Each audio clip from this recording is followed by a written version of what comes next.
Lagi-lagi persoalan rumah tangga yang sepertinya sulit untuk diluruskan adalah masalah perselingkuhan. Tentu saja salah satu pihak akan merasa sakit hati jika mengetahui pasangannya berkhianat, belum lagi mengingat semua biaya pernikahan yang cukup banyak menguras isi dompet.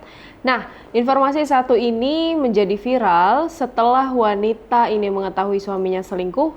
Ia mengumbar biaya pernikahannya lebih besar daripada biaya sang suami. Viral di media sosial perselingkuhan yang kembali terjadi. Seorang netizen pengguna media sosial TikTok yang mengaku diselingkuhi suaminya.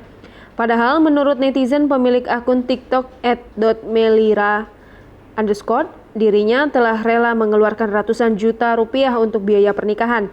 Namun ketika melihat foto tersebut, Meli mengaku sakit hati dengan kelakuan suaminya. Tanpa basa-basi, Meli membongkar soal biaya pernikahan yang sudah dihabiskan. Diungkapkan Meli, biaya pernikahannya dengan sang suami senilai total 120 juta rupiah lebih. Biaya 120 juta itu dikeluarkan hanya dari pihak sang pengantin perempuan yakni Meli. Namun sang suami malah memberikan biaya pernikahan yang sangat sedikit, yakni hanya 6 juta rupiah saja.